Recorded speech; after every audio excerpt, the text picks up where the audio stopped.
Helen and I, representing Rotherham Climate Action and Sheffield Friends of the Earth, we're really excited to be hosting this event. It's the first of our first online event. As you sure you know, Friends of the Earth, which climate action groups are a part of, are a national campaigning group and have been for a long time, and that obviously still continues. Helen and I were talking back at late last year, and we're thinking, well, the big campaigns are important, but what about starting? How do people start? What simple steps can people make in their own lives, at home, in the workplace and in the community to help combat the climate change? So this is where we are. Thank you very much for coming. We're thrilled to have so many sign-ups. And particularly, we assumed that when we set it up last Saturday in February, it might be a bit cold and nasty, but that's not to be the case. It's a lovely day, so thank you for coming anyway. But first of all, our very own Helen Francis from Rotherham Climate Action is going to be giving us some tips about how you can take simple steps to combat climate change in your own home. Over to you, Helen. Okay, so hi everyone, I'm Helen Francis and I'm the founder of Rotherham Climate Action. I'm going to be sharing with you 15 tips in 15 minutes. So to prepare you, it's going to be quick, it's going to be snappy, and it's going to be straight to the point. These aren't the only tips out there, of course, but we have chosen ones that we think are easy to implement and that don't require a lot of your time. Before I get started, a big thank you to the organisations in Sheffield and Rotherham who have helped bring these tips together. Okay, let's go. Tip number 1, by Bear Alternative, which is a zero waste and refill shop in Sheffield who say, buy items package free. This can be done at local businesses like Bear Alternative and Unwrapped, but even when you go to the supermarket, try and get fruit and veg with no packaging, which will bring down the 99 kilograms of plastic waste we each produce a year. Also, some supermarkets are trialling refillery stations. Hopefully we see more of them, but support your local business where possible. Tip number 2, by Incredible Nutshell, Sheffield's only vegan grocery shop.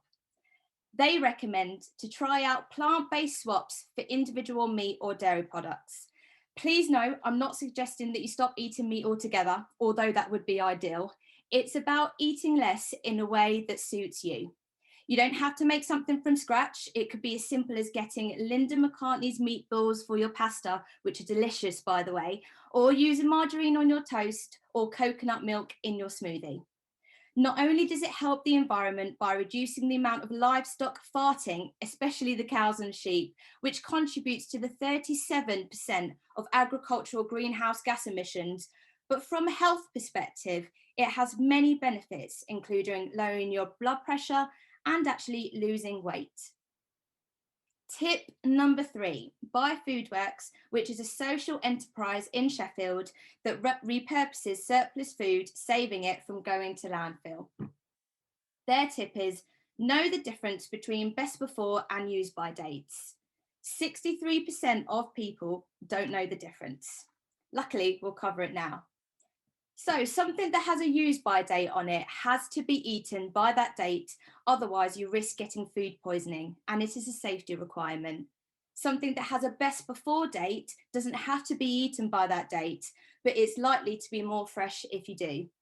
So think twice before you throw away food that has a best before date, as it's likely to be okay.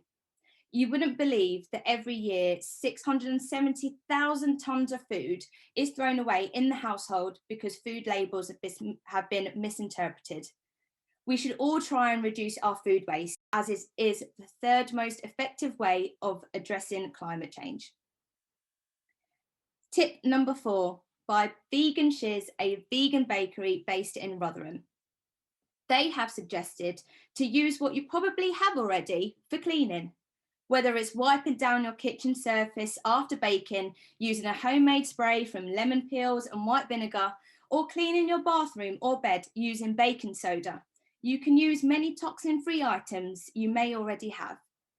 The thing is that even after passing through water treatment plants, small quantities of chemical compounds can find their way into rivers, ponds and lakes and have adverse effects on aquatic life.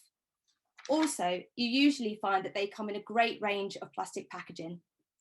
so you can protect your health, save some money, and have a lovely, fresh and smelling home.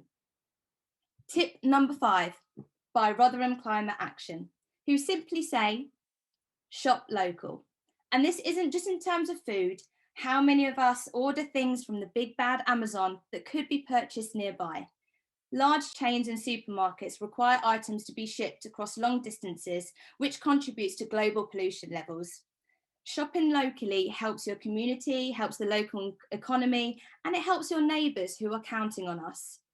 Research on spending shows that for every £1 spent with a small, medium-sized business, 63p stays within the local economy compared to 40p with larger businesses.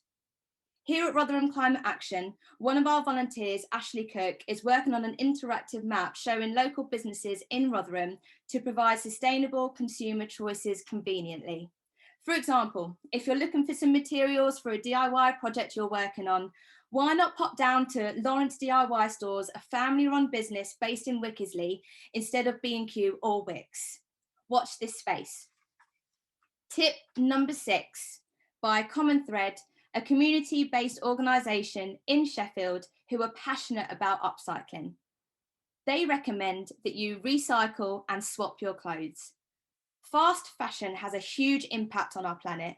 The textile industry alone emits more greenhouse gas emissions each year than all international flights and maritime shipping combined.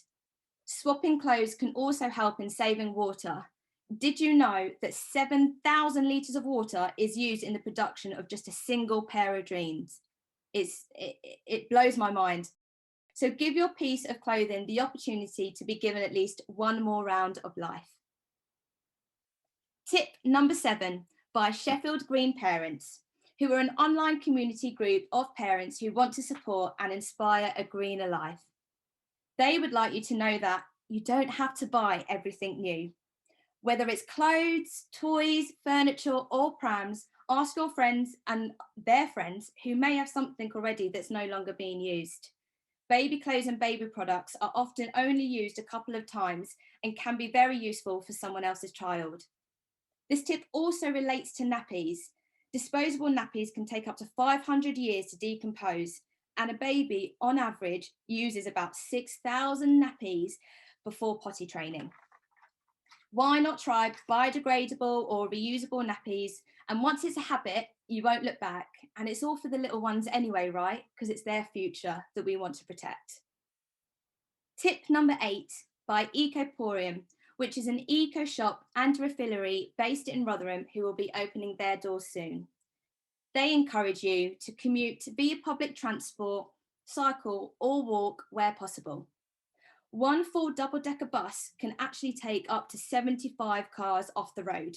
That's less congestion and it's cleaner air for all of us, not to mention that it's a lot cheaper.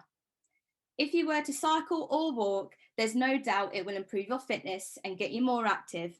And mentally, it will help you clear your mind, boost your well-being, and it allows you to deserve the you time that you do deserve. You won't get stuck in traffic jams, it'll make you more productive and will help you have a better quality sleep too. Tip number 9 by Big Clean Switch, whose mission is to switch every home and business in the UK to clean energy. Unsurprisingly, their tip is to switch to a green energy. Sir David Attenborough highlighted the importance of doing so in one of his episodes from A Perfect Planet, and we can't ignore David, can we? Great companies include Ecotricity and Good Energy, who both provide green electricity and are green in their gas supply. They can be slightly more expensive, but look at it as an investment. If you want a cheaper option, then take a look at Big Clean Switch's website to see what your options are. Oh, and don't forget to turn those radiators off that you don't need on. Tip number 10 from Yorkshire Water, who provide clean water and sanitation for, you guessed it, Yorkshire. They want you to simply take shorter showers. On average, depending on your shower head, of course, you can expect to use about 2 gallons of water every minute, which equates to 10 gallons over a 5-minute period. Could you imagine how many gallons all of us on this Zoom call could save if we spent just a minute less in the shower today? If I was to use my quick maths, That is about 176 gallons, which actually equals 792 litres of water. Plus, it saves you money. Also, because it does rain, majority of the time here in England, we think we have a never-ending supply of water, but purifying it for our use actually takes a lot of energy in itself. Yorkshire Water are also currently given free water saving packs. Mine is here, which I only got the other day as well, so look on their website, which, yeah, you can order on their website, and the link will be in the guide that we'll be sending to you afterwards. Tip number 11, by Sheffield and Rotherham Wildlife Trust, a charity that works towards a better future for wildlife, people, and the green spaces we all love. I imagine many of you are aware of them. They are asking you to feed your local friends. The population of woodland birds has declined by at least 25% in the past 50 years. Birds need to feel safe to feed themselves, and by putting bird feed in your garden, they can feed their young easier, which also saves them energy that can be utilised elsewhere. You can even make your own bird feed by cutting an orange in half and filling it with seeds that you may have already in your cupboard. You can also help other wildlife such as hedgehogs, as well as bees and insects. There is so much on the Sheffield and Rotherham Wildlife Trust website, and so please check it out, especially as we go into the gardening season. Tip number 12, by Friends of the Earth Sheffield. They recommend that you swap your current account to a bank account which doesn't use your money to invest in fossil fuels or other environmentally suspect industries. It's hard to believe that nearly 150 billion pounds, that's 150 billion, not million pounds, has been invested in fossil fuels by UK banks since 2016. And whilst many banks may invest in renewable energy, the bad far outweighs the good. But how would you know? It's not like they're going to be putting it on their website as a headline to get your buy-in, is it? But let's take Barclays, for example. From 2016 to 2018, Barclays provided $85 billion in funding to fossil fuel companies involved in coal, fracking, tar sands, and Arctic oil projects. I personally wasn't aware of the extent to this before this event, so this is something I'm going to go away and look at, possibly moving to an ethical bank like Triodos, which invests only in projects that create positive cultural, social, and environmental outcomes. Tip number 13, by Rotherham Climate Action. Who would like you to recycle? Now you're probably thinking, oh, but I do this already. But how much do you know about what is and isn't allowed in your bins? Sheffield and Rotherham are both different. I won't go into everything as you're probably aware of the main items, but I wanted to go through and highlight a few things that you may not know about. So in terms of Sheffield, you can recycle those letters that have the little window plastic bit in it. And in terms of plastic, they actually only accept plastic bottles, which does include cleaning bottles, but not tubs or trays. Rotherham do accept the plastic tubs and trays, and they also accept Tetra Paks, which can go in the black bin. Tetra Paks are the cartons that are mainly made from paperboard, but have the plastic screw lid on the top. You can usually find juices and plant-based milk that come in them. Please, when you recycle, rinse and wash your items, because even if one item is contaminated, the whole batch that it is within can't be recycled. And you can imagine how much bacteria could grow on that one little baked bean that might get left behind. Plus, it makes your bin smell less. Different authorities have different rules, so it's always worth checking their website, which shows a full list of what you can and can't recycle. Tip number 14, by the National Friends of the Earth, who recommend that you sign petitions. They do enable citizens to have their views expressed in Parliament, and the greater the number of signatures, the more likely a petition is to influence change in the law. It also doesn't take you that long. It's something you can do whilst watching TV or waiting for the kettle to boil. The real power you have, though, is sharing it to raise awareness and to educate others. And I've come across some really effective ones whereby you can send your MP a personalised letter in one click. This simple step can have a big impact in terms of our nation and the world. And the last tip that we have for you today is we want you to start with one tip that excites you and for you to share it with others. Hopefully there have been a few tips that I've just mentioned that you want to go away and do, but don't put too much pressure on yourself and only start with one. Whether it's telling a friend or family member about the tip that you have implemented or the guide that we're going to be sending you later, which you can send to whoever you want, it's great to be having those climate conversations as well. So start those conversations and it will have a bigger impact on our planet if they sign up to do something too. So they are all the tips. Thank you, Lindy. I will pass back over to you. Brilliant. Thank you very much, Helen, with your characteristic energy and enthusiasm. I think I might have forgotten to say, please put questions in the chat as they come up. And I'm delighted to see that quite a lot of questions have been going in there. And indeed, even more delighted that there's a lot of answers going in there too. So please keep going on that.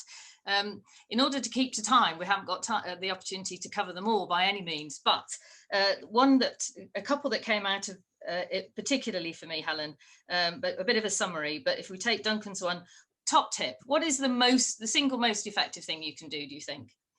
Oh God, put me on the spot. The most single, I think it's because a lot of people were willing to do it, aren't they? So a lot of people are in the right mindset, but I think when you feel like others are doing it, you feel part, you know, of a community, a sense of something. So talking to others about what you're doing, I think the talking one and sharing what you're doing is so powerful, because not only are you sharing what you're doing with other people, you're giving them ideas to go, oh, I'm doing that. Or they might go, oh, I'm doing that already. How great is that? Or have you tried this as well? So I would say the biggest tip you can is to talk about it. You'll be surprised how many people are doing things already and how much you can learn from just, you know, a couple of sentences. Thanks. I remember seeing one of the New Year resolutions from the organisation Possible, and it was have climate conversations on a regular basis. The other one that is coming up lots of times, and people are giving some backs and forwards on it, is in generalities, it's how do we check the sustainability of products? And I just wanted to take this moment to say that this is about the most useful book that I've ever read on this subject, How Bad Are Bananas? It's by Mike Berners-Lee, a brother of the more famous Tim, and this is an updated version of a book that he'd put out a few years ago, and it is the carbon footprint of everything, and it's about the pluses and the minuses and the direct costs and the transport costs and all the rest. There are no perfect answers to a world in which there are emissions, but it's a way of doing it best. And obviously the other thing he said is about checking labels and looking all the time and trying to work it through. Thank you so much for the people who are putting stuff in the chat. Please, any questions, any answers going in there, that's brilliant. Thank you so much, Helen. No worries. Okay, we're going to move on now to our second speaker of the morning. When we were planning this session, one of our regional Friends of the Earth colleagues alerted me to some great work that Darlington Friends of the Earth have done over the years, particularly within their community. And we're delighted when their coordinator, Kendra Uliar, accepted our invitation to speak at this event. Thank you so much, Kendra, for coming along. We know that you can tell us about some of the things that you've been doing, to share some of the pitfalls and the pride in the things that you've done, the pleasure things, and give us some awesome tips on simple steps that maybe we can take to help combat climate change by activities within the community. Thank you, Kendra, and questions, people in the chat as well. Thank you. Hi everyone, and thank you, Lindy, for that lovely introduction. I'm afraid that I'm getting an unstable message on my screen, so I do hope that I'm not going to be able to get cut off halfway through. Thank you also for Rotherham Climate Action and Sheffield Friends of the Earth for inviting me to come and speak to you about community. I've been working in Darlington as the Friends of the Earth coordinator for over a decade now, and working with community is something that I love doing. And one of the things that I'd like to say is that when you're working with community, one of the reasons to work with community is to get a message across to them. And so how do you do that? How do you get your message to the people that can boost figures and have more people working and understanding the implications of climate change? So my top tip is to get involved and to know what's happening locally. Look and see what groups are around you. It's called asset mapping. You put your group in the middle and you get a big you work on screen. and you see which groups and community groups are near to you, different organizations. And Helen was fantastic. She's obviously asset mapped her local community and found all of the people near to her and to Sheffield that are doing great things. And by the chat, people are really happy about that. But there's also a way of working with those community to get your messages across. So if you make contact with them and have a discussion, then you can work out where your mutual interests lie. So another top tip is to get out and be involved and go to where people meet. So an events calendar of your local area would be fantastic to put down festivals and fetes and parades and events and community gatherings of any kind are perfect places to have a little stall just to go along and take your petitions, as they say, with you. Busy places and streets, they're another great place. We used to stand outside our health food warehouse quite frequently to talk to people. Obviously, there's online, which we've all had a great big bucket full of this during the lockdown, but hopefully that's going to be getting resolved soon. And not only will we have more online capabilities, now we've got used to the Zoom and to online events, but we'll be able to get back to meeting people face to face, which will be great. But also we, as Darlington, we went out to our local college because we wanted to engage with the local people. And we had a young Friends of the Earth group at the college. They used to call us the old Friends of the Earth group in retaliation for them being young Friends of the Earth. And I mean, they did great things. I mean, they packed 74 people into a classroom to talk about deforestation. And the way that they did that was to have their exotic pets brought in with them. So we had centipedes and snakes and all kinds of different things. And the young people came to see their exotic pets. And then they learned about deforestation. So that was great. So, so yeah, go to where the people are. And be welcoming and have fun as an individual and as a team, because no one wants to. I know climate change can often be a bit of a sad subject, but nobody wants a dreary face to look at. So be positive. Friends of the Earth, it's one of the reasons why I really like working with Friends of the Earth. It's because they always ask us to have a positive message. And one of the things that I love doing within our community, one of our big events is our carnival. And we always have a stall, and it's always engaging and visual and fun and bright and full of displays and things, but we're also part of the carnival. And actually we've got quite a reputation now for getting on our costumes and putting up our flags. And the paper this time said, you know, and we wonder what Darlington Friends of the Earth are going to be doing this time. So there's fantastic things if you go online that can be done with cardboard, masks and shapes and whatever you want. I mean, the internet is a fantastic way of being creative, whether you want to make yourself a wind turbine or whatever it is. Do look and see what the possibilities are.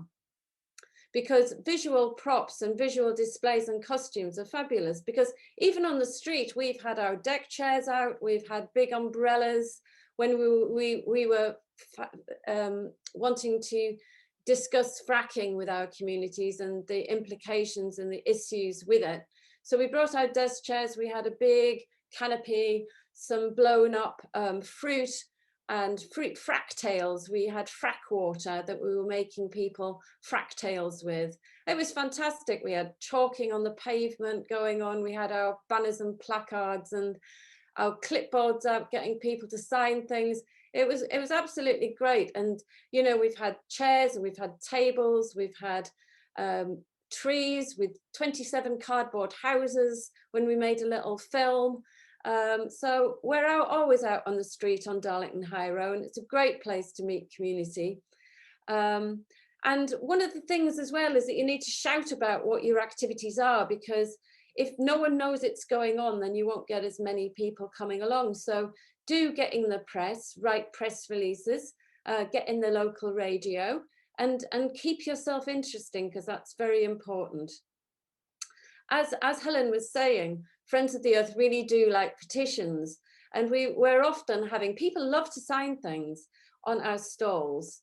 But also one way that we've found of linking people and keeping people at our stall is by having children's face painting. And we've got it down to such a fine art that we've always got a very long queue, which means that our members can talk to people while they're standing in the queue for getting their face painted about whatever issue we're happen to be talking about at the time. We've also got a second-hand bookstall part that we always kind of drag out, and people come along to browse the books and then can see what else we're doing. So that's rather that's a good way of not only making hundreds and hundreds of pounds, but of getting people to engage with you to get your message across. We also do local petitions, because as well as doing the national Friends of the Earth petitions, we do local petitions on local issues. So for example, at the moment we're wanting to fight a big incinerator that's going to be a monster right throughout the Tees Valley. So we're going to have all the waste as far as Newcastle trundling down to the Tees, to the mouth of the Tees. We don't want that, and neither do local people. And so getting on the streets and getting a petition as well as online, you know, but it's kind of, it's both. You need to cover all bases. So you keep it in the community's newspaper, you're seen, you're visible, you're talking to people, but you can also host events. We've had one of our members went out to the Greenland ice cap in the 70s, and they had some wonderful pictures of the melting ice caps. And we had a great discussion about climate change at that time. But we've also organised debates and hustings. Hustings are a great way to get your local politicians in, to ask them questions about the environment locally, so that people can know who's going to make a difference to our futures. And reaching out to other organisations all the time, you can bring people into what you're doing, and you can offer to speak at their local meetings and put yourself forward for that. We've been making short films recently because we've realised that how important social media is and how fantastic it is to get extended messages across and be really creative with it. And so you could look on YouTube. We've got a fantastic little film called The Story of a Tree, or Tree Story. And after you've done all that, you can always create some award for yourselves and your community. We have a Clean British Energy Award that we give out every year. So we've had our local dairy that installed a wind turbine. We had a retirement village that had zero carbon housing. We gave them a Clean British Energy Award. And we had a local school that had solar panels on their roof. And so that we can get in the press with that, we can talk it on our social media. So we can always celebrate what's happening locally to get a message across. So what can you do? Well, let's do something positive for our community. You need to engage with the community, you need to be active and to be seen. And Helen already said that, you know, creating a pamphlet, we created a pamphlet, this was kind of 10 years ago, of independent shops and what they were doing for climate change. And so that's a great way of doing something positive and supporting your community. And obviously shopping locally is a great thing to do. And so if you can help your community know where to go, then that's absolutely fantastic. Obviously, planting trees is really in the media at the moment, and it's a great thing to do to plant trees, and also new hedgerows or to bush out existing ones. And I'm sure you all know, and if you didn't, you can get free tree packs from the Woodland Trust. So that's, we've got, I'm trustee of a forest project in Darlington that we support. And we've got 10,000 trees that we're planting on the trackbed of our local railway. Oh, whether it was the Darlington Stockton Railway. So the whole original trackbed is being planted. and community is really loving to get. Kendra's Wi-Fi connection just wobbled for us. I'm assuming I'm not the only person who's lost her for the moment. Let's hope she comes back on in a minute. Yeah, okay, at the moment I'll just pick up one or two of the things that I've seen coming through in the chat. Hopefully she'll be back with us shortly. Somebody, I picked up you all being marvellous in that you're going backwards and forwards with all the different questions and answers to each other, which is wonderful. A couple of things I wanted to pick up though. Several people are talking about, putting pressure on elected representatives, whether that is as councillors or whether it is as MPs. There are various websites, and I'm seeing a link to one of them there as well, that show us, Kendra's just coming back on, that show us who our MPs are, who our councillors are. It can also show us things about their climate records if we go on the right one, so I'll pick that one up. Be with you in a moment, Kendra. I'd just like though to do a little shout out, because Sheffield Friends of the Earth are leading on working out a package of climate hustings for the local elections in Sheffield. And we're working with lots of partner organisations across the piece, because somebody, I forget who it is now, or that chat going forward, there's lots and lots of important decisions that are made by the council that can be influenced by us as we are holding our councillors to account. So look out for those climate hustings, certainly in Sheffield and possibly in other areas as well. And you can always ask questions of your elected representatives. We've also over our time planted lots of bee-friendly gardens, and a big wildflower meadow at the local church. We had a huge polytunnel where we grew 5,000 over 5,000 wildflower plug plants to give away to our local nature reserves and wildlife trust sites, and that was a really great thing to do. And we're always planting bee-friendly flowers wherever possible, everywhere, because it just makes our community so much more brighter and positive, and is such a lovely thing to do, especially with children in nurseries and schools. We're always out there clearing leaves from paths in local parks and collecting litter and making it into a nature walk as we go. But we also host bee walks and nature walks to encourage children clearing up grot spots and being creative with it. We actually had, because we realized that our community had a lot of people on their waiting lists to grow food. We started off a community grow scheme where we were growing vegetables in builders bags. You know, the big type of, sorry. Yeah, so we started off with some big builders bags with soil in them, and people were able to grow their fruit and vegetables in those.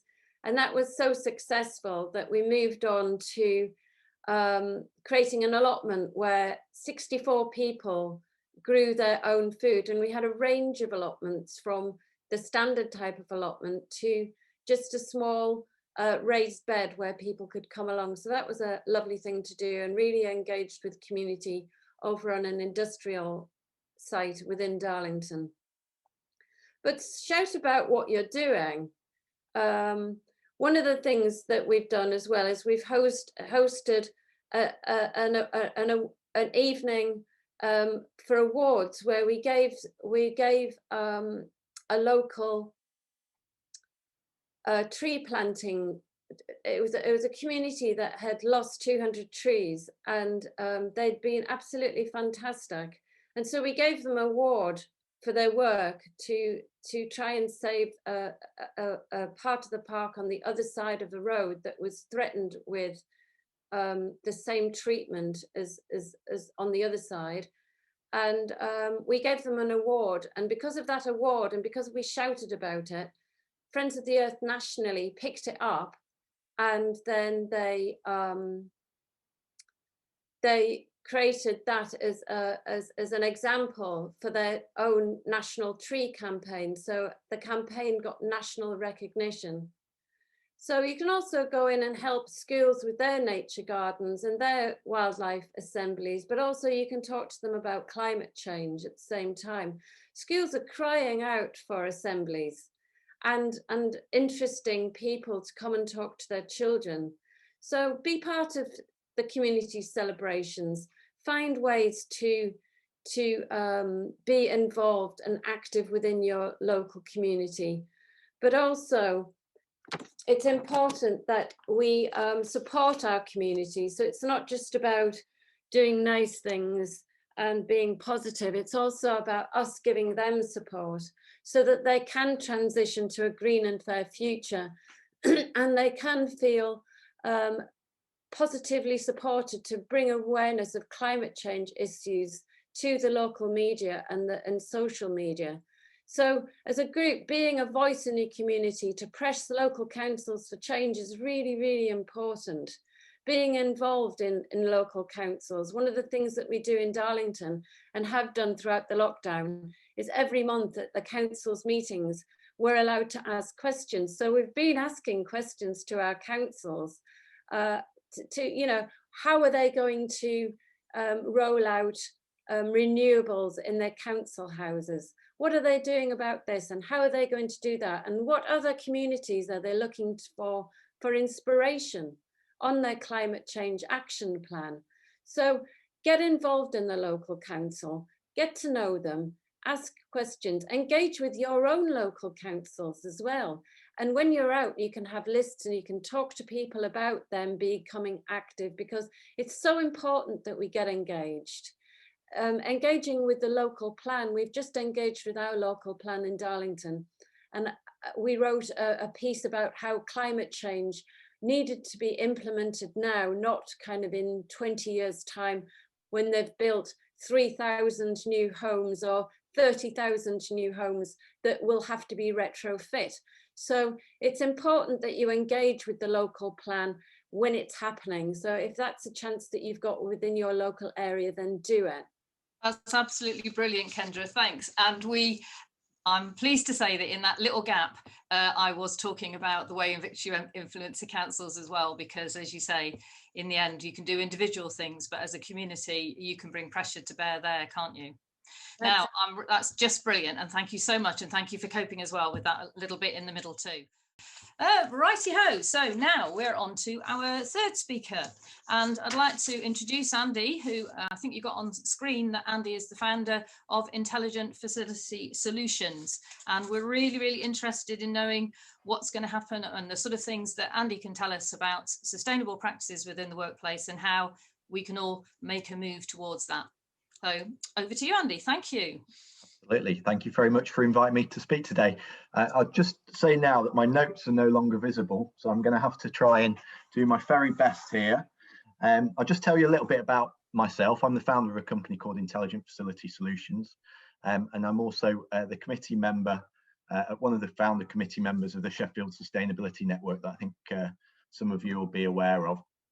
Now, just to explain a little bit about the Sheffield Sustainability Network, we are an organisation that's there to support other organisations through best practice along their sustainability journey. So I'll give some details at the end, but anyone who's not involved, this is a really good starting place for your organisation. There's a self-audit available, which is really the way into getting involved and looking to make some positive changes. So please have a look at the details at the end. Just to tell you a little bit about Intelligent Facility Solutions, we effectively sell products that help reduce waste in some way. So whether that's sensor taps that eliminate 60 to 80% of water usage, hand dryers that eliminate 90% of the associated emissions with paper towels, or air sterilisation as a option as opposed to using air fresheners that require consumables. We also have ventured into business to consumer products, and we've recently commissioned an independent report into our bamboo toilet paper, which was the lowest carbon footprint available in the UK, which is our bold claim at the moment. And we're just about to reduce the core size to make it even more sustainable. So that's my business. I just want to find out a little bit about everyone else and where they're at with their journey at the moment, in terms of the organisations they work with or they're involved with. If you could just let me know how your current organisation stands on this, that'd be great.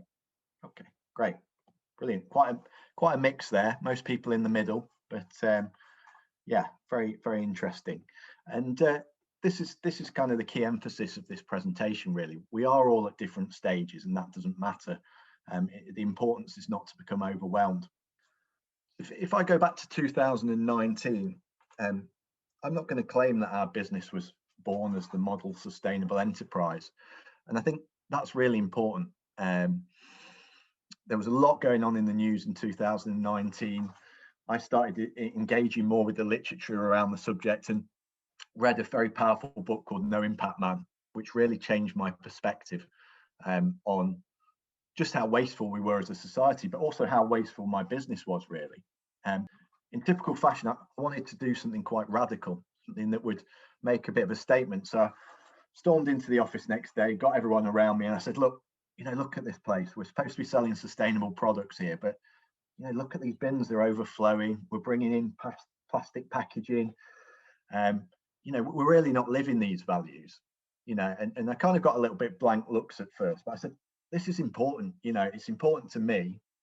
It's important to me to be running a business that isn't just making fake claims and not really embracing what we say that our products are about. So what can we do? So we got everyone around the table and we agreed we were going to have a 6-week ban on single-use plastics. And so we put it to consultation, and everyone agreed that if I was to supply cakes and fresh fruit, then they wouldn't use single-use plastics, and we'd use the local sandwich shop for that 6-week period. And it was really significant. I mean, amazingly, it got picked up by all the national press because we'd actually said, can we put these things into our contracts at some point? Let's really embed this in the culture of the business. Let's start with something and let's see what that progresses into. Let's make a statement. Obviously, the press do what the press do and turn it into something much bigger. I was never intending on firing my staff, but when really pushed, I said, look, if we've all agreed this, and essentially people then flout it and won't do it for that 6 weeks, and they blatantly go against it, then they're blatantly saying that they're not interested in where we want to take the business and the culture of the business. So I would have to think about it, but obviously it's like a normal procedure. You get 3 opportunities, but I must stress that all the staff have agreed to this in the first place. So obviously the press had a bit of a field day with it, and we became famous for 10 minutes. Time seemed to have changed a little bit since then. It was very divisive at that point, even amongst my own staff, but obviously the reactions we got in the press were very, very divisive. And just a recent kind of business courses that I've been on, the whole emphasis of it is, look, if you don't change now as a business, you're just going to die out. Great quote here from Mark Carney, and he's spot on. Customers are changing, the expectations are changing, and it's really, really important that businesses change rapidly. And just a quick quote from a great author about habitual changes. And again, this is where it starts. You've just got to start with something. If you're one of those organizations that's doing very little at the moment, just make a start. So today, from that small start, we're being quite aggressive with our claims and the kind of expectations that we're trying to make. So we're now committing to offsetting our impact by 10. So we're measuring our impact fully. So all the products that come in from overseas, all the transportation, manufacturing emissions, everything to the point of it arriving with the customer, we're taking full responsibility with and looking to offset that. Now, we're primarily looking at how we reduce our own impact first, and we're then linking that to the bonus structure of our employees. So we're creating a culture of reducing waste within the business, and that includes even their transport to work, that there will be more in the bonus the less we have to offset, because it's very important that people don't just offset and feel good about that, and that's all very easy. It's very important that you start with your own business, your own organization, and offsetting is obviously necessary to achieve carbon neutrality, but we're looking to take on the impact of 10 businesses our size. So that's been implemented this year. We're also looking at an infinite life program so that our products are all repaired where possible. Every component is stripped out and reused where possible, looking at very least the best channels for recycling or reusing those products, ideally into other sustainable products. Where do you start as an organisation? Well, obviously it depends where you're at, but the most important thing is to just stress to your seniors, if you're an employee of a company, just how important it is to you. Any good business these days should care what its staff think. So if you're bringing it up in your reviews or even monthly meetings, saying, hey, I don't feel we're doing enough here, you know, a good employer should be taking that on board and canvass the opinions of your colleagues. Like I say, it may seem overwhelming if you're in that category that aren't currently doing much, but see who else can get involved. Buy-in is so important. And then look at creating workplace champions within the business. The most important thing is to begin the discussion. So the kind of things that help embed a mentality within the business, and things like no packaging days. It's really important that you link that to a good feeling or a reward, I think, because there will be people within a business that aren't that engaged, who roll their eyes, who really don't care about this stuff right now. Amazingly, you know, there's a lot of people that don't care. But it's not about getting into arguments. It's not about making people feel bad. It's about going, how can you take them along that journey? So just simple things, you know, no packaging day where cakes get brought in from a local caterer, cycle to work day, something that helps with people's general health and well-being, which isn't necessarily just linked to the environment. Perhaps doing a networking event where you go and do a litter pick, or bringing someone in from an outside organisation just to talk about the benefits to business, perhaps. Just agree a simple change to begin with. Where are you going to have the biggest impact? Well, the first thing, the discussion, the win-win of going green, and I'll talk about each of these points in a little bit more detail. That is so important to embed into the senior management and into all the staff, just how much of a win it is for everyone going green right now. Measure, again, this can feel very overwhelming. When we first looked at all the supply chain we have and the complexity of it all, you almost think, I can't do this, I don't know where to start. But actually, the important thing is to get an approximation of your footprint, and that can be done by using certain assumptions. And I can obviously give you more information about that, but take this SSN audit and begin that process. A lot of people obviously don't measure within their scope transport to work, but it's probably one of the most significant emissions creators during normal times anyway, for most office environments. So that's a huge impact that can be made by changing the way that you travel into work. Workplace pensions, again, do you know where your workplace pension is held? You know, a lot of workplace pensions people just forget about and they don't really think, but you have the choice to decide within a relatively limited range, but there will be ethical funds within there that tightly assess the organisations they work with, that they invest in rather. Supply chain accountability, again, talk to your supply chain. You know, I was getting blank looks when I first started bringing this up, but I was quite adamant with some of our major suppliers. If you don't change, we won't be with you. You know, you have to change some of your ways, and that makes your smallish organisation. I don't know, you might work for larger companies, and the more power you have, the better in that sense. But it forces others into change. You know, when you start talking about the importance to you. Look at an energy assessment waste elimination plan. Again, I can't stress how much, as a founder of a business, how much I'd love it if my staff are coming to me with ideas about how to reduce waste. Don't feel that because you're not in senior management, you can't do that. You've got a voice, and actually senior management want this to flow throughout organizations. So the more help they get and the more willing people are to sort of look at the way the business is operating, the more effective that change will be.